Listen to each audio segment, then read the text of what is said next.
बिस्मिल्लाहिर्रहमानिर्रहीम। अस्सलाम वालेकुम। कैसे हैं तमाम दोस्त? उम्मीद करता हूँ बिल्कुल खैरियत से होंगे। आज की मेरी वीडियो बहुत ही अहम होने वाली है। इस वीडियो में आपको बताया जाएगा क्योंकि इस टाइम जो हमारी गंदम की फसल है वो गोब की हालत से गुजर चुकी है और सिट्टे की जानिब गामज़न है। तो इस टाइम हमारे काश्तकार भाइयों के साथ एक और इशू बन रहा है कि जो सिट्टा है, हमारी गंदम का सिट्टा है, वो मुकम्मल तौर पर नहीं बन पा रहा। उसमें दाने की तादाद कम है और जो सिट्टा है मुकम्मल तौर पर नहीं बन पा रहा। तो इसमें वीडियो में आपको बताया जाएगा कि इसकी क्या वजूहत हो सकती हैं, हम इसको किस तरह कंट्रोल कर सकते हैं, इसके लिए कौन सा स्प्रे करना चाहिए या फिर स्प्रे नहीं करना चाहिए।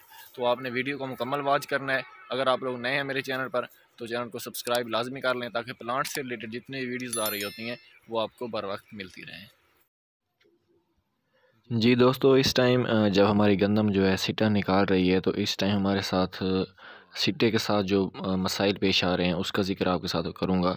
तो इस टाइम जो हमारे सिट्टे निकल रहे हैं उसमें जो उसकी बाली हैं वो बहुत कम है और नामुकम्मल बनी हुई होती हैं और सिट्टा बहुत बारीक नज़र आ रहा है और सिट्टे का जो दरमियानी हिस्सा होता है यानी कि रेशेज़ वो भी वाज़े तौर पर नज़र आ रहे हैं और जो दूसरी बीमारी नज़र आ रही है वो सिट्टे का झुलसाव। तो सबसे पहले बात करते हैं कि इसकी कौन सी वजूहत होती हैं। तो दो इस टाइम जो वजूहत नज़र आ रही हैं वो दो वजूहत नज़र आ रही हैं। एक कोरे से मुतासर अलामात, जैसे कि पिछले दिन में काफ़ी ज़्यादा कोहरा पड़ा था और उसकी वजह से सिट्टे मुतासर हो रहे हैं। तो दूसरा हम बात करेंगे कि सिट्टे का जो झुलसाव है वो क्या है, उसकी पहचान क्या है। तो सबसे पहले बात करते हैं कोहरे से मुतासर अलामात।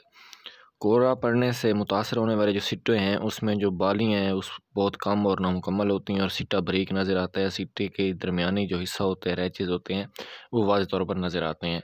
बालियों के ऊपर जो सुई नुमा हिस्सा आन का, जिसे आन हम कहते हैं, बेढंगे और बिखरे हुए होते हैं। सिट्टे का हिस्सा सफ़ेद से क्रीम रंग का हो जाता है। बाज़ दफ़ा पूरा सिट्टा दरमियान से मुड़कर बल खाते हुए बल खा जाता है। ऐसी ज़मीन जहाँ पानी की कमी रही हो और कोहरा ज़्यादा पड़ा हो, इन इलाकों में भी ये मसला नज़र आ रहा है जिसमें सिट्टे के ऊपर बालियों की तादाद बहुत ही कम है। तो इस स्टेज पर इसकी कोई स्प्रे नहीं करनी चाहिए।